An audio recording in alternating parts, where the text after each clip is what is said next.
Հայաստան Թուրքիայից լրագրողներ էին եկել, նրանք վարչապետ Նիկոլ Փաշինյանից հարցազրույց էին վերցրել։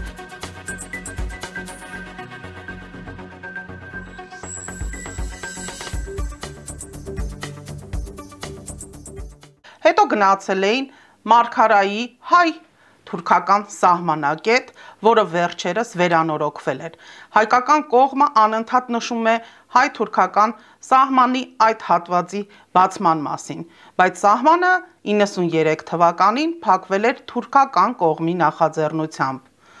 Ողջույն սիրելի բարեկամներ, ինչպես հաստատել է Հայաստանի վարչապետին կից Հանրային կապերի և տեղեկատվության կենտրոնի տնօրեն Գոռ Ծառուկյանը, այդ թուրք լրագրողները, 10 լրատվամիջոցների ներկայացուցիչներ, եկել էին մեր պետական բյուջեի հաշվին վարչապետ Նիկոլ Փաշինյանի խաղաղության խաչմերուկի ծրագրի ներքո։ Այսինքն փոքրիկ տեսանյութ էր հրապարակել վարչապետը, որից հետո էլ մենք իմացել էինք, որ Հայաստան ժամանել էին թուրք լրագրողներ։ Նրանք այստեղ 3 օր էին անցկացրել ու ինչպես ասացի, գնացել էին նաև հայ-թուրքական Մարգարայի սահմանակետ։ Մենք Ակոս թերթի լրագրողից ենք իմանում ավելի մանրամասները, որ այնտեղ են այցելել, իսկ հայկական կողմը, այդ թվում վարչապետի պաշտոնական կայքը կամ յութուբյան էջը ոչինչ այդ այցելության մասին չի ասում։ Միայն ունենք շատ կարճ, փոքրիկ ֆեյսբուքյան էջից վերցրած, Նիկոլ Փաշինյանի էջից տեսանյութ, որտեղ ձայն էլ չկա, երաժշտություն է միայն, և տեղեկություն, որ ընդամենը թուրք լրագրողներ են այցելել։ Այդտեղ իհարկե վարչապետ Նիկոլ Փաշինյանը շատ երջանիկ, ուրախ դեմքով էր հանդես գալիս, այնպես որ զարմանում էիր, որ այդ ինչպես է, որ հենց Էրդողանին է տեսնում, կամ Ալիևին, կամ թուրք լրագրողներին, շատ ուրախ զվարթ է, իսկ երբ հայ լրագրողներին են տեսնում, այդքան էլ ուրախ չէ։ Ամեն դեպքում այդ այցելությունից մի քանի օր առաջ էլ Նիկոլ Փաշինյանը գնացել էր Գյումրի, ինչպես գիտեք նաև մեր ալիքով մենք տեղեկացրել էինք, որ շուտով Գյումրիում լինելու են ՏԻՄ ընտրություններ և քաղաքացիական պայմանագիր կուսակցության կողմից ժամանակավոր Գյումրու քաղաքապետի պաշտոնակատարը Սարիկ Մինասյանը հանդես է գալու այդ ընտրություններում հենց ՔՊԻ կողմից։ Նրանք, ովքեր արդեն ինքնահայտարարվել են Գյումրիի ընտրություններին մասնակցելու, նրանց մասնակցությունը ընդամենը ունի մի համատեքստ։ Եվ հիմա գնաց Նիկոլ Փաշինյանը ընդամենը հաստատեց, որ այո, քաղաքացիական պայմանագիր կուսակցության կողմից է, ոչ միայն ժամանակավոր պաշտոնակատար է, այլ իրենց թեկնածուն է։ Ավելի մանրամասն մենք երևի վաղը կամ մյուս օրը Արմեն Հակոբյանին կխնդրենք, որպեսզի Գյումրու ընտրությունների հետ կապված կազմակերպչական եւ թեկնածուների մասով ասի, իսկ ես ուզում եի ուղղակի նշել, որ Նիկոլ Փաշինյանը Գյումրին վազեվազ գնացել էր, որ ընդամենը հաստատի, որ իրենց թեկնածուն է եւ եւս մեկ անգամ, չգիտես ում, ցույց տա, որ միայն իրենց թեկնածուն է անցնելու, կամ անցնելու է, կամ ճակատագիրը, որը Վանաձորի ղեկավարի հետ, կամ մյուս բնակավայրերի, եթե քաղաքացիական պայմանագիր կուսակցությունից չեն, այն որ ասում են կամ պետք է նստես, բայց բանտում պատասխան տաս կամ պետքա լինես ՔՊ։ Сегодня 12 марта, 23 дня моей голодовки. Я в отличной форме. Не переживайте, все хорошо, я в ясном уме. Услышьте меня, это самообман. Потеря в Арцах, мы потеряем и Армению в ближайшие годы, если кардинально не изменим свое отношение к понятиям, что такое элита, власть, государство и кто должен нами руководить. Услышьте меня и задумайтесь об этом, пока еще не поздно. И помните, всегда, как в армянской сказке, Качназаров выбирал народ царем, и наше с вами решение, а не его. Убежден в наличии здоровых сил в нашей нации, и что этот тяжелый кризис мы преодолеем, как это сделали много раз за нашу очень длинную историю. и будем не просто жить, а достойно жить на своей родине. Помните, что только живой может плыть против течения. Всех вас обнимаю, со всеми маю вместе, ваш один из рядовых Орлен Рубен. Հիշարժան այս իրադարձությունների շարքում այսօրվա լուրն էր, որ մենք իմացանք Ռուբեն Վարդանյանը Բաքվի, գիտեք, այդ դատավարության հետ համաձայն չլինելով, արդեն 23-րդ օրը հացադուլի մեջ էր, Մանեթ Հանդիլյանը եւս հացադուլ էր արել, խնդրելով, որ Ռուբեն Վարդանյանը դադարի այդ հացադուլը, նա էլ 11 օր հացադուլից հետո Ռուբեն Վարդանյանի ընտանիքի հորդորից հետո դադարել էր, այս անգամ հայտարարությունը, որը տարածել էր Ռուբեն Վարդանյանի ընտանիքը, ասում է, որ Ռուբեն Վարդանյանը երևի լսելով նաև կոչը, որը մեր եկեղեցին էր տարածել, բարձր հոգևոր խորհուրդը, հայտարարությամբ էր հանդես 3 եկել, իդեպ այդ բարձր խորհրդի հանդիպման այս անգամվա ժողովին ներկա էր Թուրքիայից, Պոլիսից, Պոլսո arczepiskopos Սաակ Մաշալյանն էր ներկա, որին շատ հանդիսավոր ձևով դիմավորել էին Էջմիածնում եւ հետագայում ժողովի ժամանակ հայտարարություն էին տարածել ըստ որի Բաքվում պահվող մեր ռազմական գերիների մասին է խոսվում։ Ճիշտն ասած, իրենք ավելի շատ պատանդի են, քան թե ռազմական, որովհետեւ կռվի դաշտում չէին գերեվարվել։ Ամեն դեպքում այդ ուրեմն հայտարարության մեջ նաև նրանք հանդես են եկել ԵԱՀԿ Մինսկի խմբի համանախագահ երկրների առաջնորդերի խնդրանքով մարդու իրավունքների պաշտպանության մանդատ ունեցող միջազգային կազմակերպություններին եւ իհարկե Հայաստանի իշխանություններին, որ նախաձեռնեն գործուն եւ հնարավորինս տեսանելի քայլեր, որպիսի կարողանան բանտից ազատեն եւ Բաքվի բանտից եւ դատավարությունը ավարտին հասցվի, նրանք կարողանան վերադառնան Հայաստան։ Եվ մինչ եւ այս հաղորդումը պատրաստում էի, մի քանի րոպե դրանից առաջ իմացանք, որ Եվրոխորհրդարանը ընդունել է հատուկ բանաձև, մենք գիտեինք, որ այսօր պետք է քննարկվի, այդ հայտարարությամբ ռազմագերիների ազատ արձակման մասին են խոսում, որ արցախահայերը վերադառնան Հայաստան։ Մասնավորապես, ուրեմն 523 կողմ եւ 3 դեմ ձայների գերակշռող մեծամասնությամբ այդ բանաձևը ընդունել են եւ 84 ձեռնպահ է եղել։ Իհարկե այդ բանաձևի մեջ գրված է, որ Բաքվում պահող հայերի, այդ թվում Արցախի նախկին ղեկավարության մասին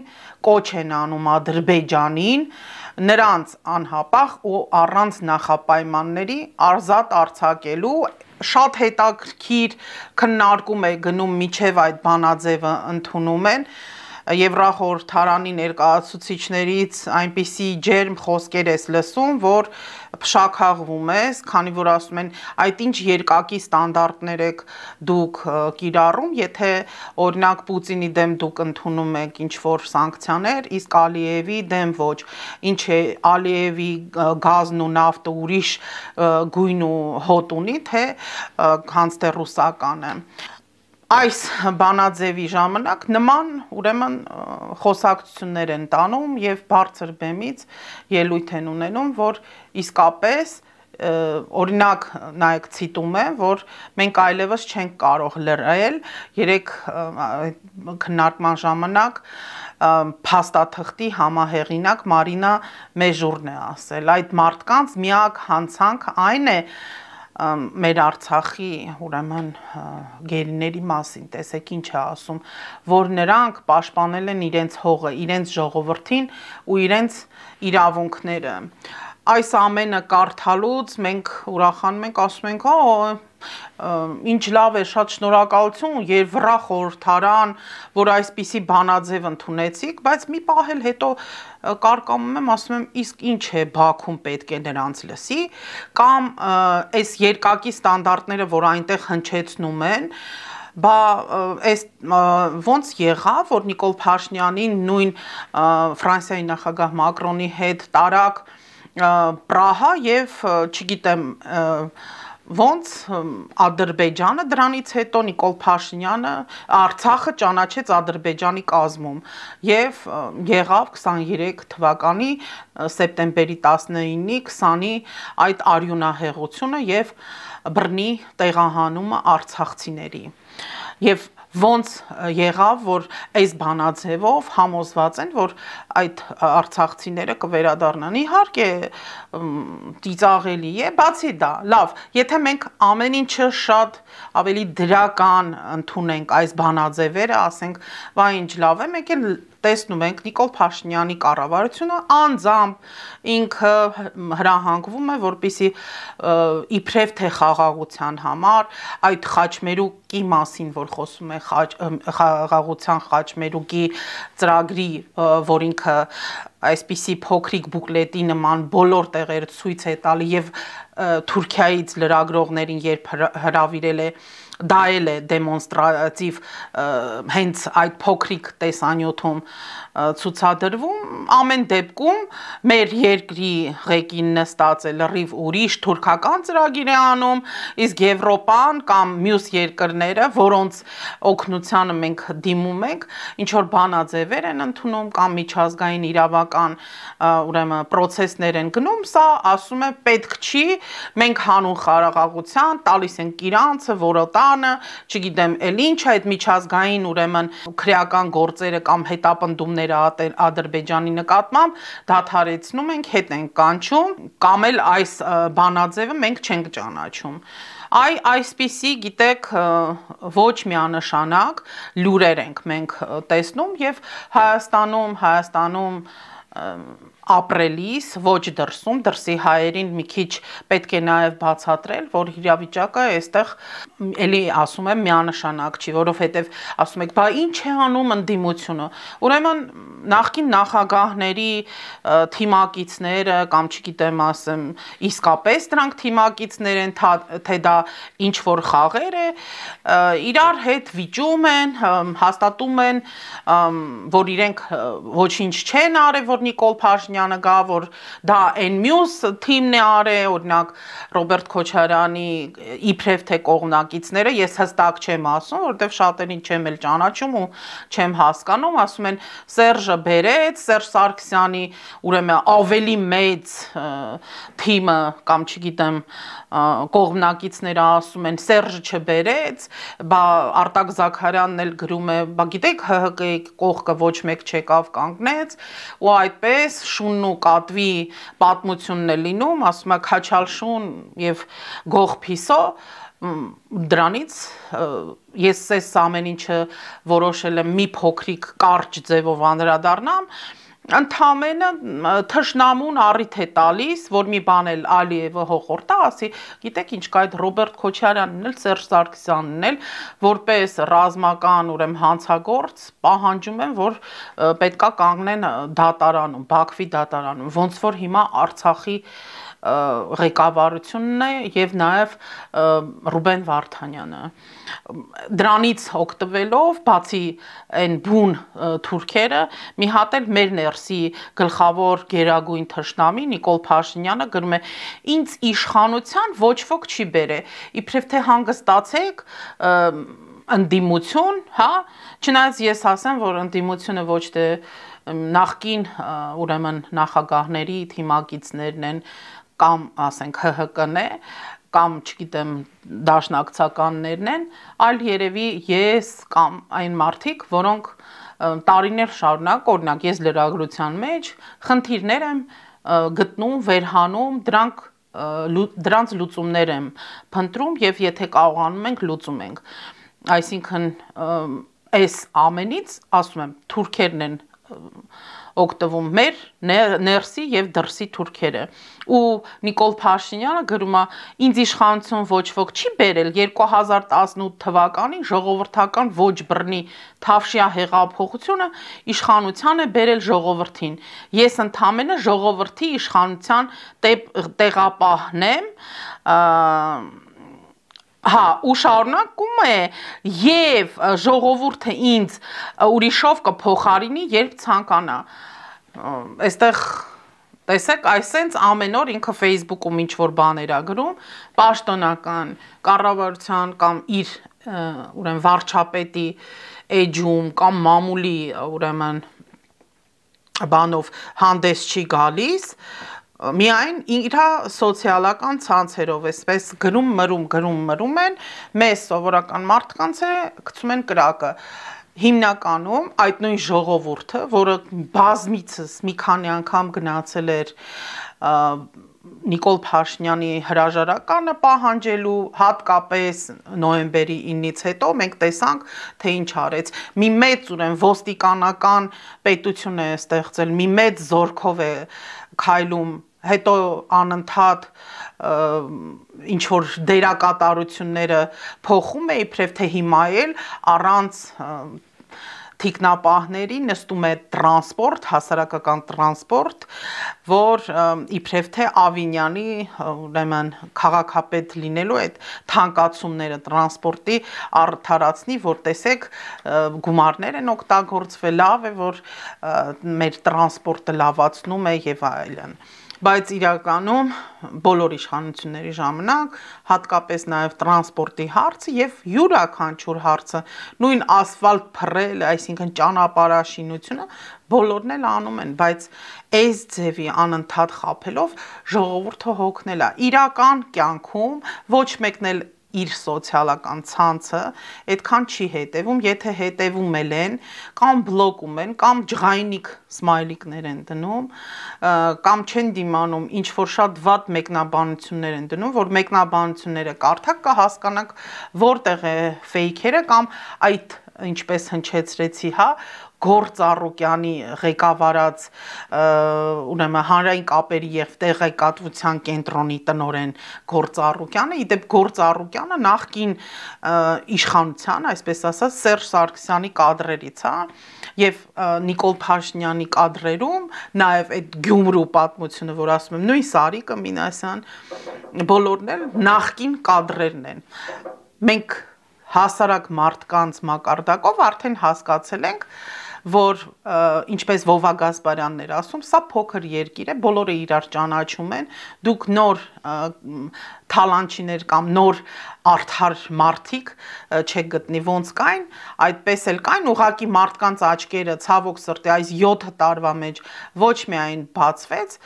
այլ մի մասը սկսեցին արտագաղթել,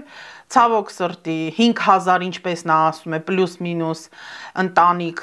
որփացավ, կորցրեցին իրենց զավակներին, մի հատվածը մերվում է, կյանքը շարունակվում է վերջը, մյուս հատվածը ավելի շատ այդ մարդուն, որը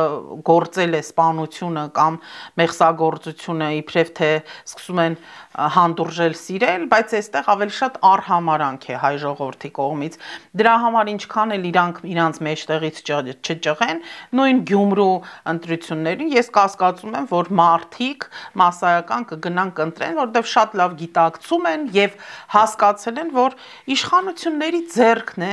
ընտրությունները, որ նույն կենտրոնական ընտրական հանձնաժողովի ղեկավարը հայկական ժամանակին աշխատած Վահագն Հովակիմյանն է, այսինքն Նիկոլ Փաշինյանը գործընկերը։ Դե գիտեք, հայկական ժամանակը իրենց ընտանեկան թերթն էին դարձրել։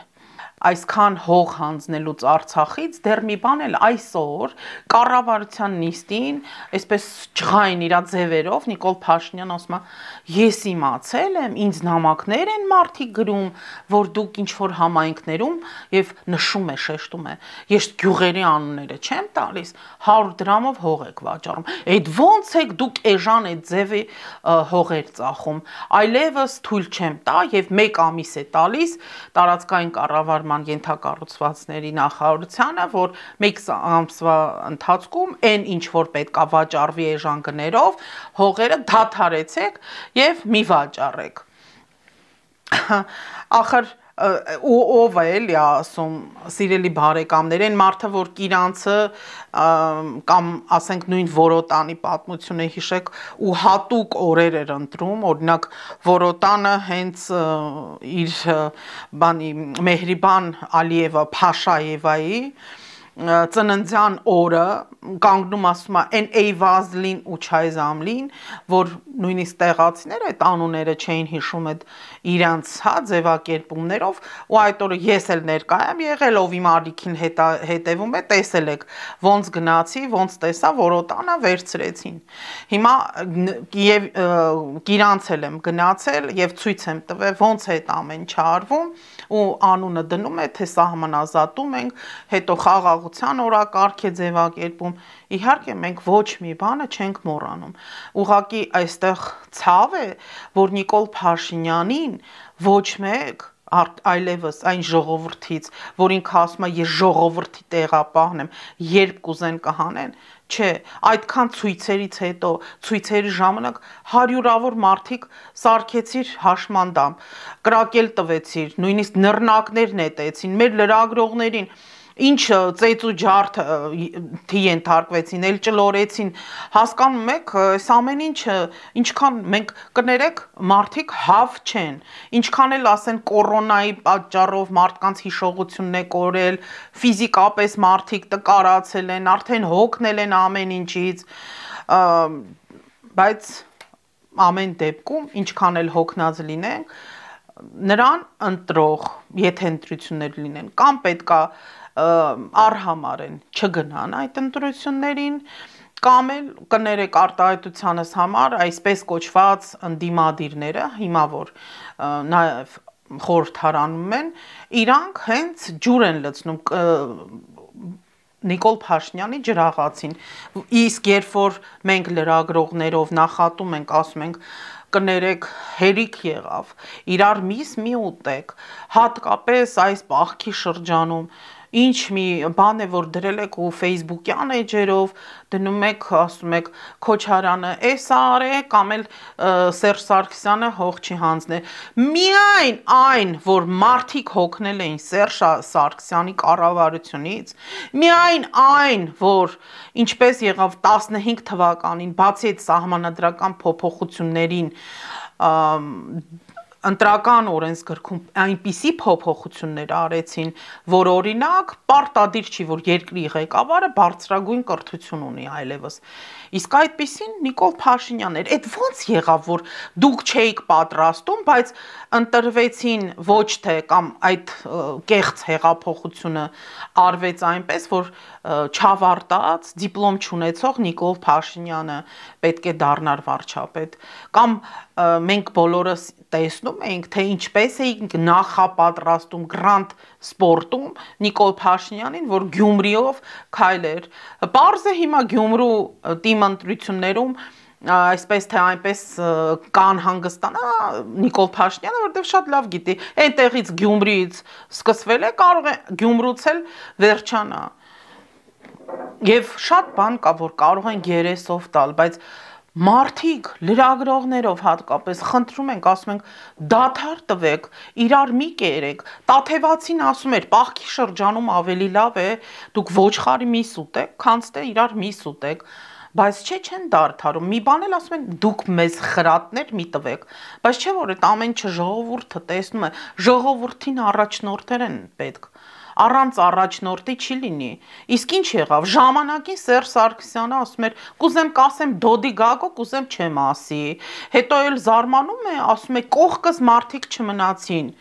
բերեց Արմեն Սարգսյանին դրեց նախագահ կամ Կարեն Կարապետյանին մի անգամ ուրեմն խայտարակ ձևով երկխաղապետերը ամեն ինչը հիշում ենք Կարեն Կարապետյանը հետ գնաց այդ ընթացքում Ռուսաստան հետո նորից բերել տվեց հիմա էլ ասում է ես չեմ Նիկոլ Փաշինյանին տվել իշխանություն այլ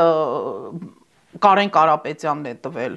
ու ցավալին գիտեք ինչն է որ ՀՀԿ-ի հատկապես նախկին ու ներկա երիտասարդական թևերը իրենց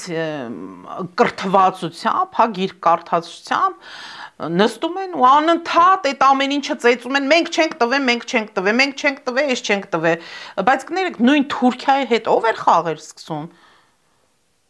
Եթե մենք Լևոն Տեր-Պետրոսյանի կամ Ռոբերտ Քոչարյանի քայլերը գիտեինք, օրինակ Լևոն Տեր-Պետրոսյանն ինչ էլ ասես, չասես, նա հրաժարական տվեց 98 թվին, մի մոռացեք։ Երբ որ քաղաքական պահանջ եղավ կամ Ռոբերտ Քոչարյանի, ասենք, իր կառավարության ժամանակ ամեն ինչը հասկանում էինք, հա սխալներ արել են բոլոր ղեկավարները, բայց կոնկրետ Սերժ Սարգսյանին ոնց չեն հասկացել մարդիկ, այդպես է չենք հասկանում։ Իր խաղերը, նույն Թուրքիայի հետ, չգիտեմ ում հետ, Եվ կներեք անձամբ ես, երբ որ բացում եմ, ինձ անդադ հիշողությունը բերում է, որ օրինակ հիշում եք, Սերժ Սարգսյանը գնացել էր ցողունային բջիջներն էր փոխում, որ 20 տարով երիտասարդանա կամ Բադեն-Բադենում լողանում էր։ Հիմա կասեք պետական բյուջեից չէր, այ Նիկոլ Փաշինյանը պետական բյուջեից բերում է Թուրքիայից։ Իմ համար արդեն տարբերություն չկա, դուք կերել եք հայ ազգին։ Ես ամեն օր ուզում եմ պատրաստեմ ուրեմն իրադարձությունների մասին լուրեր, բայց անընդհատ այս ամեն ինչը պետք է ունենում նորից հիշեցնելու, բեքգրաունդ անելու։ Այսքանը, սիրելի բարեկամներ, որ նախատեսել էի այսօր ձեր ուշադրությանը ներկայացնել լուրերից։ Կարևորը առողջ եղեք, Աստված մեծ է, այս պահքի շրջանում, ինչ ասեմ, մենք ինքնակննադատության շրջան ապրենք, քննադատենք ինքներս, տեսնենք ինչ սխալներ ենք արել, որ ապաշխարենք։